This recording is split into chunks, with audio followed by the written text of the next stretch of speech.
عرش پر ہلچل مچ جاتی ہے فجر کی نماز کے بعد جو یہ تسبیح پڑھتا ہے، سارا دن جو منہ سے بولتے جاؤ گے وہ ملے گا۔ رسول اللہ صلی اللہ علیہ وسلم نے فرمایا، محترم ناظرین، یہ وہ فضیلت و برکات والی تسبیح ہے کہ جس کو پڑھنے سے نہ صرف گناہ معاف ہوتے ہیں بلکہ فجر کی نماز کے بعد جو یہ تسبیح پڑھتا ہے اللہ اس کے دن بھر کے تمام حاجتوں کو پورا کرتے ہیں، اللہ اس کی پریشانیوں کو دور کرتے ہیں، اللہ اس سے بے شمار سے رزق دیتے ہیں، غیب سے رزق ملتا ہے۔ رسول اللہ صلی اللہ علیہ وسلم نے فرمایا کہ جو شخص صبح شام یہ تسبیح 100 مرتبہ پڑھے تو قیامت کے دن اس سے افضل عمل کسی کا نہیں ہوگا سوائے اس شخص کے جس نے اس کے برابر یہ اس سے زیادہ ان کلمات کو پڑھا ہو۔ تو ناظرین، فجر کی نماز کے بعد جو یہ تسبیح پڑھتا ہے عرش پر ہلچل مچ جاتی ہے۔ اللہ تعالیٰ اپنے بندے کی حاجت کو پورا کرنے کے لیے فرشتوں کی دوڑیں لگا دیتے ہیں، اس کے ہر معاملات میں اس کی غیبی مدد کرتے ہیں، اس کے منہ سے نکلا ہر لفظ پر اللہ تعالیٰ کو لکھ دیتے ہیں۔ محترم ناظرین کرام، ایک بہت ہی خاص اور مجروح وظیفہ لے کر آپ کی خدمت میں حاضر ہوا ہوں کہ جس کو آپ فجر کی نماز کے بعد 100 مرتبہ پڑھ لیں، لاکھوں کا قرض بھی ختم ہو جائے گا، حاجت ایک دن میں پوری ہو جائے گی۔ ناظرین، یہ کوئی بڑا وظیفہ نہیں ہے اور نہ ہی کبھی آپ کو بڑے بڑے وظیفے بتاتا ہوں، مختصر سا عمل ہے۔ آج کا وظیفہ نہایت مختصر سا وظیفہ ہے۔ فجر کے بعد آپ نے اس عمل کو کر لینا ہے، انشاءاللہ پھر اس وظیفے کا اثر آپ خود دیکھیں گے۔ رزق، مال، دولت کے انبار لگ جائیں گے، یہ خاص نشست دولت کے لیے ہے، لیکن آج کا یہ وظیفہ، یہ عمہ، یہ صدقہ دل کے ساتھ آپ نے کرنا ہے۔ اس عمل کو اگر فقیر بھی کرے گا تو وہ بھی اللہ پاک کی عنایت اور اس کے فضل و کرم سے دولت پر بیٹھ کر راج کرے گا، کیونکہ اس وظیفے میں جو طاقت ہے، اس وظیفے کا جو اثر ہے وہ بہت کم لوگ ہی جانتے ہیں۔ ویسے تو ہم نے اپنے چینل پر بے شمار وظائف بتائے، لیکن یہ جو عمل ہے، یہ جو وظیفہ ہے، یہ آپ کی ساری پریشانی کو ختم کر دے گا۔ آپ کے اوپر لاکھوں کروڑوں کا قرض ہے، انشاءاللہ وہ بھی چٹکیاں بجاتے ہی وہ ادا ہوگا۔ قرض کے ادا ہونے کے ایسے اسباب پیدا ہو جائیں گے، پھر آپ سب ناظرین خود بھی رہ جائیں گے۔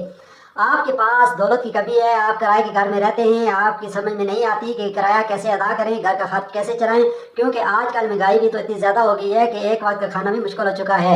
ہر ماہ بجلی کے تگڑے بل بھی ادا کرنے ہوتے ہیں، ہر ماہ بچوں کی فیسیں ادا کرنی ہوتی ہیں، انسان بہت پریشانی میں ہے اور انسان کا سکون صرف اللہ کے ذکر میں ہی ملتا ہے۔ یہ بات بہت ہی اہم کرنے لگا ہوں کہ جب انسان عاجزی کے ساتھ اللہ کے آگے جھک جاتا ہے، سجدے پہ سجدے کرتا ہے اور پھر ہر سجدے میں رو رو کر گڑ گڑا کر خوب ڈھیروں دعائیں مانگتا ہے تو اس کو بھی اللہ تعالیٰ ضرور عطا فرما دیتا ہے۔ ہم ہر وظیفے میں آپ کو بتاتے ہیں کہ اللہ سے مانگنے کا آپ کو طریقہ جب آ جائے گا تو پھر آپ کسی مزید وظیفے کی ضرورت نہیں پڑے گی، آپ نے صرف ہاتھ اٹھانے ہیں اور آپ کو ملنا شروع ہو جائے گا۔ لیکن اس سے پہلے آپ کے کچھ اعمال ہوتے ہیں، آپ چھوٹی چھوٹی غلطیاں کرتے ہیں جن کو اگر آپ سدھار لیں گے اور آپ اپنے کاروبار میں حلال طریقے سے کاروبار کریں گے یا رزق کمانے میں حلال ذرائع استعمال کریں گے، جیسا کہ اللہ تعالیٰ کے پاک نبی صلی اللہ علیہ وسلم نے کاروبار کیا تھا، آپ بھی اس طرح کام کریں، حلال اور پاکیزہ رزق کمائیں۔ اگر آپ جاب کرتے ہیں تو اس طریقے سے جاب کریں کہ آپ کے اوپر کوئی انگلی نہ اٹھا سکے، آپ ایمانداری سے ڈیوٹی دیں، جس کام کی تنخواہ لیتے ہیں وہ کام مکمل جانشانی سے کریں اور اپنے فرائض سے کوئی غفلت نہ کریں۔ ہر ماہ رزق حلال ہی آپ کے اپنے گھر میں لے کر آئیں اور کوشش کریں کہ آپ کے پورے گھر میں حرام کا ایک لقمہ بھی کسی کے پیٹ میں نہ جائے۔ حلال رزق کھانے سے ایسا ہی نہیں ہو سکتا کہ انسان اپنے اللہ پاک سے مانگے اور اللہ پاک اس کی دعا کو رد کر دے، ایسا بھی نہیں ہو سکتا۔ اور یہ جو وظیفہ ہے، جب یہ وظیفہ کوئی بھی بندہ پڑھتا ہے تو اس وظیفے سے اس کے پاس بے حساب دولت آ جاتی ہے۔ ناظرین، یہ ساری نعمتیں جو ہیں، یہ ساری برکتیں جو ہیں حلال روزی میں اور اللہ پاک کا شکر ادا کرنے میں ہی پوشیدہ ہیں، تو کوشش کیا کریں کثرت سے اللہ پاک کا شکر ادا کریں۔ انشاءاللہ دیکھنا کیسے آپ کے کاروبارے نیارے ہو جاتے ہیں۔ اگر آپ کے اوپر قرض ہے، آپ نے سود پر قرض لیا ہوا ہے، تو سب سے پہلے اللہ پاک سے معافی مانگیں، کیونکہ سود حرام ہے اور اللہ پاک سے کھلی جنگ ہے۔ تو اللہ سے جنگ کون کر سکتا ہے؟ میرے بھائیوں بہنوں، جو بندہ اللہ سے جنگ کرنے کا سوچے گا وہی دونوں جانوں میں مارا جائے گا، وہ دنیا میں بھی ذلیل اور رسوا ہوگا اور آخرت میں بھی ذلیل اور رسوا رہے گا۔ جہنم کی انتہائی جو سب سے نیچے والے گڑھے ہیں، ان میں سے اس کو پھینکا جائے گا۔ تو آپ نے سب سے پہلے سود کے کاموں سے توبہ کرنی ہے، جھوٹ سے توبہ کرنی ہے اور غیبت سے توبہ کرنی ہے، چغلی سے توبہ کرنی ہے، لیکن واضح کریں کہ صرف توبہ نہیں کرنی بلکہ اس توبہ پر قائم بھی رہنا ہے۔ اور سب سے اہم بات جو ہے وہ آپ اپنے رشتہ داروں سے، اگر آپ کا تعلقی ہے کسی سے بھی ہے، فوراً جا کر اس سے معافی مانگیں، چاہے آپ کی غلطی ہے یا نہیں۔ دیکھنا اللہ آپ کے اوپر اپنا فضل و کرم کرے گا، آپ کے اوپر اللہ پاک اپنا کرم فرمائے گا۔ یا رشتہ داروں کے ساتھ آپ نے اچھا سلوک کرنا ہے، اس کے ساتھ تعلقات جوڑنے کی کوشش کرو، یہ نہ دیکھو کہ اس نے یہ کہہ دیا ہے، اس نے وہ کہہ دیا ہے۔ آپ عاجزی اختیار کرو، جو عاجزی اختیار کر لے گا اس کو پھل ملتا ہے۔ اور جب آپ کبھی بلندی پر چڑھتے ہو تو آپ کو پتہ ہونا چاہیے جب بھی آپ بلندی پر چڑھیں گے تو آپ کو جھکنا پڑے گا، آپ سیدھے کھڑے ہو کر بلندی پر نہیں چڑھ سکتے۔ اور جب آپ نے نیچے اترنا ہوتا ہے تو آپ کو سیدھا ہونا پڑتا ہے، تو اس وقت آپ کو ایسے سینہ تان کے نیچے اترنا پڑتا ہے، پھر ہی آپ نیچے اتر سکتے ہیں۔ ناظرین کرام، آج کا جو وظیفہ ہے اس کی ترتیب آپ اچھے طریقے سے ذرا سمجھ لیں اور میری باتوں پر آپ نے عمل بھی کرنا ہے اور اس کو آپ نے اپنے دوستوں کے ساتھ، رشتہ داروں کے ساتھ لازمی شیئر بھی کرنا ہے۔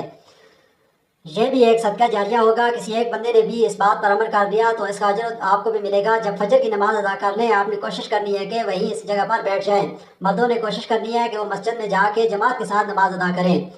عورتوں نے گھر میں نماز ادا کرنی ہے۔ اگر آپ کو ٹائم نہیں ملتا یا آپ نے کہیں جانا ہوتا ہے تو آپ عشاء کی نماز کے بعد بھی سونے سے پہلے بھی اس وظیفے کو کر سکتے ہیں، کوئی ایسی پابندی نہیں، لیکن فجر کی نماز کے وقت کرنا زیادہ بہتر رہے گا۔ محترم ناظرین، اللہ پاک کے آخری نبی صلی اللہ علیہ وسلم نے فرمایا، اللہ پاک ارشاد فرماتا ہے، میں نے تمہاری امت پر دن رات میں 5 نمازیں فرض کی ہیں، اور میں نے یہ عہد کیا ہے کہ جو ان نمازوں کی ان کی اوقات میں پابندی کرے گا میں اس کو جنت میں داخل کروں گا، اور جو پابندی نہیں کرے گا اس کے لیے میرے پاس کوئی عہد نہیں ہے۔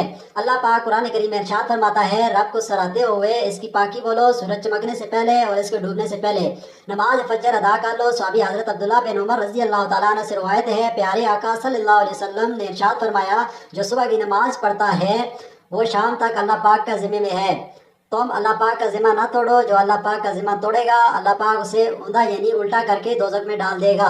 حضرت سلیمان فارسی رضی اللہ تعالیٰ عنہ سے روایت ہے، اللہ پاک کے آخری نبی صلی اللہ علیہ وسلم کا فرمان عبرت نشان ہے، جو صبح کی نماز کو گیا ایمان کے جھنڈے کے ساتھ گیا، اور جو صبح بازار کو گیا ابلیس یعنی شیطان کے جھنڈے کے ساتھ گیا۔ حضرت عمارہ بن رویبہ رضی اللہ تعالیٰ عنہ فرماتے ہیں، میں نے نبی کریم صلی اللہ علیہ وسلم کو فرماتے سنا، جس نے سورج کے طلوع غروب ہونے سے پہلے نماز ادا کی یعنی فجر و عصر کی، وہ ہرگز جنت میں داخل نہ ہوگا۔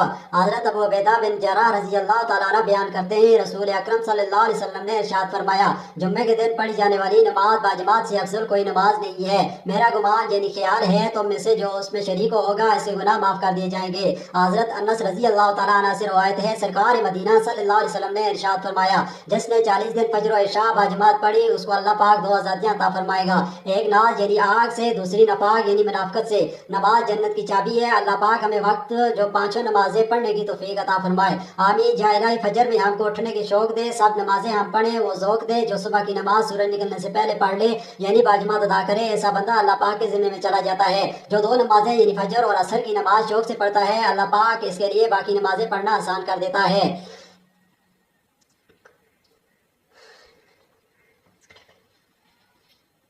جب اسے موت آئے گی اللہ پاک اس کے لیے جنت کے 8 دروازے کھول دیتا ہے۔ فجر کی سنتیں دنیا کے خزانوں سے بہتر ہیں، اللہ پاک قیامت کے دن اسے اپنا دیدار نصیب کرے گا۔ فرمان مبارک ہے، اے میرے صحابہ، منافق بندے پر بوجھل ہو، سب سے بھاری نماز فجر ہے۔ گزارش ہے کہ اگر آپ اپنی دنیا اور آخرت سنوارنا اور دونوں جہان میں کامیابی حاصل کرنا چاہتے ہیں تو فجر کی نماز کو اپنے اوپر لازم کر لیجئے۔ اللہ پاک ہماری موت اور آخرت کی سانس بھی نماز فجر ادا کرتے ہوئے عطا کرے، آمین۔ محترم ناظرین، آپ نے سب سے پہلے ایک مرتبہ بسم اللہ الرحمن الرحیم پڑھ لینی ہے۔ اللہ تعالیٰ کے پاک اور لاریب کتاب قرآن مجید میں آیا ہے، ترجمہ سلیمان کی طرف سے ہے، اور وہ یہ ہے کہ اللہ کے نام سے شروع کرتا ہوں جو بے حد مہربان نہایت رحم والا ہے۔ حضرت سلیمان علیہ السلام نے اپنے خط کا آغاز اللہ تعالیٰ کے بابرکت نام سے ہی کیا، جس طرح حضرت نوح علیہ السلام کی کشتی کے چلنے کا تذکرہ قرآن مجید میں کیا گیا تو اللہ تعالیٰ نے ارشاد فرمایا، ترجمہ اور کہا، اس میں سوار ہو جاؤ، اس کا چلنا اور تیرنا اللہ کے نام سے ہے، بے شک میرا رب بخشنے والا ہے۔ گویا کسی بھی ایسے کام کا آغاز جو جائز ہو تو اللہ کا نام لینا اور اسے شروع کرنا انبیاء علیہ السلام کی سنت مبارکہ ہے، جو اس کام میں برکت پیدا ہوتی ہے۔ جب نبی پاک صلی اللہ علیہ وسلم بھی کوئی کام کرتے تو اس کی ابتدا اللہ تعالیٰ کے بابرکت نام سے فرماتے تھے۔ آپ صلی اللہ علیہ وسلم نے فرمان برا کے نام خطوط لکھے تو ان کا آغاز بھی اللہ تعالیٰ کے نام سے ہی کیا کرتے، اسے معلوم ہوتا کہ اس کس قدر اہمیت کے عمل ہے۔ رسول پاک صلی اللہ علیہ وسلم کا ارشاد ہے کہ دروازہ بند کرتے وقت بسم اللہ پڑھو، چراغ گل کرتے ہوئے بسم اللہ پڑھو، برتن ڈھانپتے ہوئے بسم اللہ پڑھو، اور مشک کا منہ بند کرتے ہوئے بسم اللہ پڑھو۔ وضو کرنے کی کشتی میں سوار ہوتے انہیں ہر کام کرنے سے پہلے بسم اللہ پڑھنا مستحب ہے۔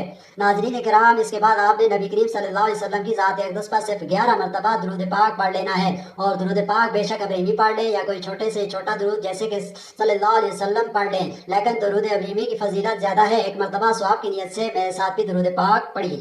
اللهم صل على محمد وعلى آل محمد كما صليت على إبراهيم وعلى آل إبراهيم إنك حميد مجيد اللهم بارك على محمد وعلى آل محمد كما باركت على إبراهيم وعلى آل إبراهيم إنك حميد مجيد۔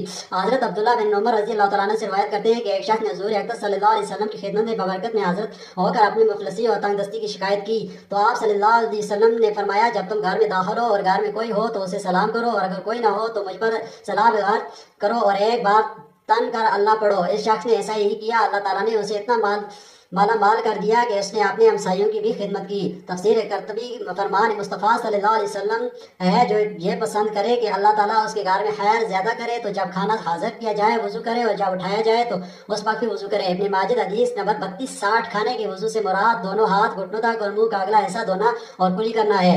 ظاہر سنن مل کر کھانے میں برکت ہے۔ سرکار مدینہ صلی اللہ علیہ وسلم نے کا فرمان ہے اکٹھے کھاؤ الگ الگ نہ کھاؤ، برکت جماعت کے ساتھ ہے۔ ابن ماجد حدیث نمبر 3287۔ اس حدیث پاک کے تحت حکیم علامت مفتی احمد یار خان علیہ رحمۃ اللہ عنان فرماتے ہیں ساتھ کھانے میں تھوڑا کھانا بہت کو کافی ہو جاتا ہے، آپس میں محبت بڑھتی ہے۔ نماز، جہاد، حج، کھانا غرض کے عبادات و عادات میں مسلمان کی جماعت بڑی اعلیٰ نعمت ہے۔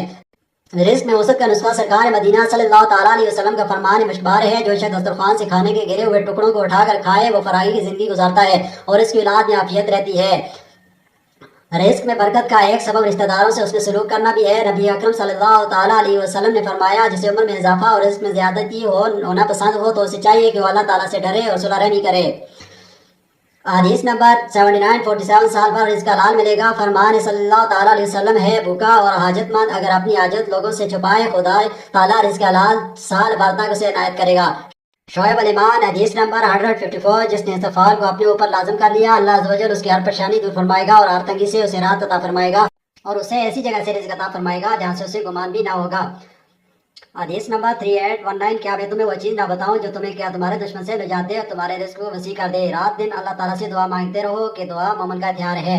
حدیث نمبر 1806۔ حضرت عبداللہ بن عمر رضی اللہ تعالیٰ عنہ سے روایت کرتے ہیں کہ ایک شخص حضور صلی اللہ علیہ وسلم کی خدمت میں حاضر ہوا اور اپنی تنگ دستی کا شکوہ کرنے لگا تو آپ صلی اللہ علیہ وسلم نے اس آدمی سے فرمایا کیا تمہیں وہ تسبیح بھول گئی جو ملائکہ کی تسبیح ہے، تمام مخلوقات کی تسبیح ہے، اس کے ذریعے سب کو رزق دیا جاتا ہے۔ حضرت عبداللہ بن عمر رضی اللہ تعالیٰ عنہ نے عرض کیا کہ یا رسول اللہ کون سی تسبیح ہے؟ آپ پہلے ٹیک لگا کر تشریف فرما تھے تو آپ سیدھے ہو کر بیٹھ کے آپ صلی اللہ علیہ وسلم نے فرمایا اے ابن عمر صبح صادق طلوع ہونے کے بعد سے لے کر نماز فجر کے درمیان یہ کلمات سبحان اللہ و بحمدہ سبحان اللہ العظیم استغفر اللہ 100 مرتبہ پڑھ لو تو دنیا تمہارے پاس ناک رگڑتی ہوئی آئے گی اور اللہ تعالیٰ یار اس کلمہ کے بدلے جو تم کہو گے ایک فرشتہ پیدا فرمائیں گے جو قیامت تک تسبیح بیان کرتا رہے گا اور اس کا ثواب تمہیں ملے گا۔ تو ناظرین فجر کی نماز کے بعد 100 بار یہ تسبیح لازمی پڑھیں سبحان اللہ و بحمدہ سبحان اللہ العظیم استغفر اللہ سبحان اللہ و بحمدہ سبحان اللہ العظیم استغفر اللہ سبحان اللہ و بحمدہ سبحان اللہ العظیم استغفر اللہ۔ انشاءاللہ آپ کی تمام دنیاوی پریشانیاں دور ہوں گی، اللہ آپ کی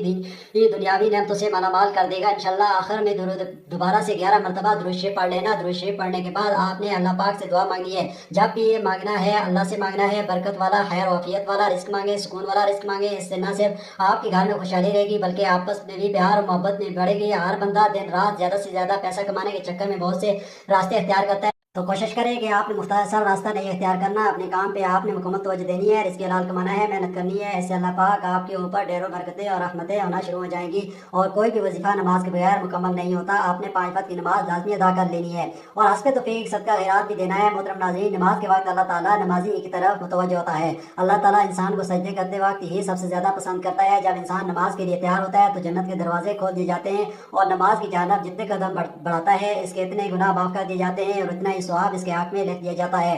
جنگ میں ہو کوئی بھی چاہے دشمن کی تلوار کے سائے میں یا پھر دشمن کے ڈر سے اپنی جان بچا کر بھاگ رہا ہو، اس وقت بھی نماز کو قضا کی صورت میں ادا کرنا لازم و فرض ہے۔ یہ اسلام کا فرمان ہے اور نماز بے شک دارین کی سعادتوں کا ضامن ہے۔ اللہ عز و جل قرآن مقدس میں ارشاد فرماتا ہے ترجمہ کہ یہ کتاب پرہیزگاروں کو ہدایت ہے جو غیب پر ایمان لائے اور نماز قائم رکھتے ہو اور ہم نے جو دیا اس میں سے ہماری راہ میں خرچ کرتے ہیں۔ اور فرماتا ہے ترجمہ نماز قائم کرو اور زکوٰۃ ادا کرو اور رکوع کرنے والوں کے ساتھ نماز پڑھو، یعنی مسلمانوں کے ساتھ کہ رکوع ہماری شریعت میں ہے یا تو پھر باجماعت سے نماز ادا کرو۔ نماز کا متعلقہ ترک تو سخت اور ناک چیز ہے، اسے قضا کر کے پڑھنے والوں کے لیے فرماتا ہے ترجمہ خرابی ان نمازیوں کے لیے ہے جو اپنی نماز سے بے خبر ہیں، وقت گزار کر پڑھتے اٹھتے ہیں۔ نماز کی اہمیت اس سے بھی پتہ چلتا ہے کہ اللہ رب العزت نے سب احکام اپنے حبیب صلی اللہ علیہ وسلم کو زمین پر بھیجے۔ جب نماز فرض کرنی منظور ہوئی تو حضور صلی اللہ علیہ وسلم کو اپنے عرش عظیم پر بلا کر اسے فرض کیا اور شب اسراء معراج کی رات میں یہ تحفہ دیا۔ اسی طرح اور فرماتا ہے ترجمہ کہ بے شک نماز مومنوں پر اتنے مقرر وقت میں ادا کرنا فرض ہے، اور فرماتا ہے ترجمہ کہ نماز قائم کرو اور زکوٰۃ دو، اور فرماتا ہے ترجمہ اپنے رب کی ساتھ اس وقت تک عبادت کر جب تک کہ تیری موت نہ آ جائے۔ اس طریقے سے اللہ تبارک و تعالیٰ نے پورے قرآن میں مختلف مقامات پر مختلف طریقوں سے 186 مرتبہ اپنے بندوں کو نماز قائم کرنے کا حکم دیا ہے، کیونکہ نماز تمام برائیوں سے روکتی ہے، جیسا کہ قرآن مقدس میں ذکر ہے ترجمہ یہ بے شک نماز تمام برائیوں اور برے کاموں سے روکتی ہے۔